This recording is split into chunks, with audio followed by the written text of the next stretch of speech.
শিলিগুড়ির ৪০ নম্বর ওয়ার্ডের মার্কেট কমপ্লেক্সের পাশে একটি বাড়িতে চাঞ্চল্যকর ঘটনা ঘটে। শনিবার সন্ধ্যায় বাড়ির উনানে আগুন লাগিয়ে দেয়, পাশাপাশি তার নিজের ঘরেও আগুন লাগিয়ে পালিয়ে যায় বাড়ির ছোট ছেলে। ঘটনায় জ্বলে পুড়ে ছাই হয়ে যায় ঘরের বেশ কিছু অংশ। আগুন দেখতে পেয়ে ছুটে আসে পাড়া প্রতিবেশীরা। তারা এসে নিজেরাই আগুন নেভানোর চেষ্টা চালায়। এরপর খবর দেয় দমকল ও ভক্তিনগর থানার পুলিশকে। ঘটনাস্থলে দমকলের একটি ইঞ্জিন পৌঁছায়, কিন্তু তার আগেই আগুন নিয়ন্ত্রণে চলে আসে। গোটা ঘটনা খতিয়ে দেখছে পুলিশ। জানা গিয়েছে, বছর কয়েক আগেও বাড়িতেই নিজে আগুন লাগিয়ে পালিয়ে যায় বাড়ির ছোট ছেলে। নেশা করে প্রতিনিয়ত মা বাবার ওপর অত্যাচার করত, পাশাপাশি দাদা বৌদিকে প্রাণে মারার হুমকি দিত। কিছুদিন আগেই ঘরে দরজা বন্ধ করে মাকে বেধড়ক মারধর করে সেই ছোট ছেলে। মা লক্ষ্মী বিশ্বাস জানান, আমার দুই ছেলে, কিন্তু আমার ছোট ছেলে বড় ছেলেকে দেখে হিংসে করে। তার জন্য আগেও অনেক দুর্ঘটনা ঘটানোর চেষ্টা করে। তাই জন্য আমার বড় ছেলে ঘর ছেড়ে চলে যায়, তবুও থেমে থাকেনি ছোট ছেলে। প্রতিনিয়ত আমাদের উপর অত্যাচার করত। বাড়িতে বিশাল বড় বড় দা নিয়ে এসে আমাদেরকে প্রাণে মারার হুমকি দিত। আমি মা হয়ে ছোট ছেলের শাস্তি চাইছি। আমি এর আগেও ছোট ছেলের নামে থানায় লিখিত অভিযোগ করেছিলাম। আজকে আবার করব, যাতে তার কঠোরতম শাস্তি হয়। আমি কাজের থেকে আসছি ৮টার সময়, ঢুকে তারপরে ও কি করছে, প্রথম ঢুকে আমাকে চুল ধরছে। আপনার ওই ছোট ছেলে চুল ধরছে, চুল ধরে তারপরে আমাকে বলছে যে মানে একটা নোংরা ভাষা গালি দিছে।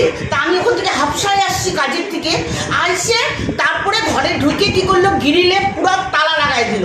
তালা লাগাই দিয়ে তারপরে আমাকে কি করলো, চুল ধরে ঘরের মধ্যে নিয়ে গেল। ওখানে বারান্দার এইখানে গলার মধ্যে ধরে, এই যে গলা, এই যে আমার গলা, আমি ওষুধ খাচ্ছি গেল। তখন আমি ওই গলায় যখন আমাকে দুই হাত দিয়ে চিপিয়ে দিছে, সাথে সাথে আমি পায়খানা করে দিচ্ছি, প্লাস আমার ঘরেও পায়খানা আছে, আমি কিচ্ছু পরিষ্কার করি নাই। এরকম কেন করছে? হ্যাঁ, হিংসা করতেছে। হয় বড়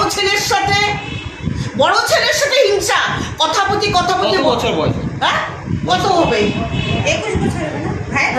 আর আমার বড় ওর আমার হলো একটা রাত, তুই ওরা বাড়িতে থাকে না কেন, ওদেরকে নিয়ে অশান্তি করবি? আজকে তোর জন্য ওরা বাড়ি ছাড়া হয়েছে। আজকে কখন ওই আগুন লাগানোর চেষ্টা? আগুন লাগানো আমি দেখিনি, আমি কাজে গেছি। আচ্ছা, কবে আসলেন তখন? এই যে এক্ষুনি আসলাম সন্ধ্যাবেলা। দেখলেন বাড়িতে আগুন লাগানো?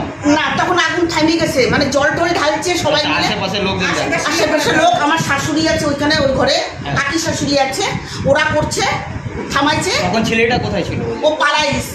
নাই বাড়ি না, কোথায় আগুন লাগাইছিল? আগুন ধরাই দিয়ে চলে গেছে। এখানে আগুন লাগিয়েছিল না ওই গ্যাস সিলিন্ডারে? গ্যাস সিলিন্ডার দুইটাই অন করছে, অন করে ও আগুন ধরাই দিছে। ও একই জবাব। ওর আমার বড় ছেলে বউকে বিধবা করবে, বড় ছেলেকে মারবে। আমরা বড় ছেলের সাপোর্ট করি, ওর ভাষা হলো এটা, আর কিছু না।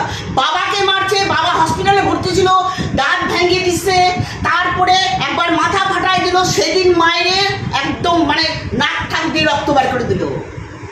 ওর হলো আমরা আমার বড় ছেলের সাথে বউয়ের সাথে আমাদের যোগাযোগ আছে। কি জ্বালিয়েছে? বিছনা পাটি যা একটু দেখান। ওইসব আপনার ছেলে কি নেশা করে? আমরা ওর ছেলের ছেলের সাথে আমাদের সম্পর্ক, ওর এইটা নিয়েই শুরু হয় ওর অশান্তি।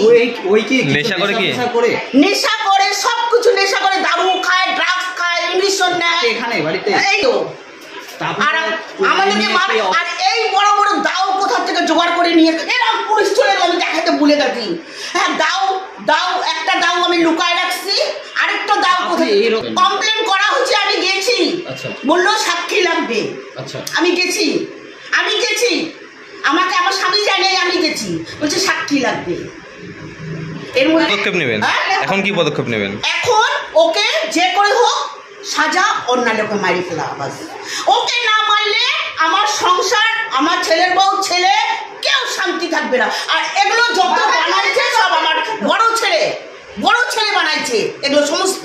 ও বহু কষ্ট করে ছিল তো বলছে পাড়ার লোকের সাক্ষী লাগবে।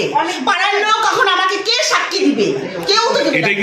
ওই ঘরে আগুন লাগাইছে, এই ঘরে আগুন লাগাইছে, এর আগেও একবার আগুন লাগাইছে। পুলিশ আসলো, আমরা বললাম। এখন বড় ছেলের সাথে কথা হইলো, বড় ছেলে এখন কি বলবে, বউ কি বলবে, আমি দিব, আমি ওর মা, আমি দিব।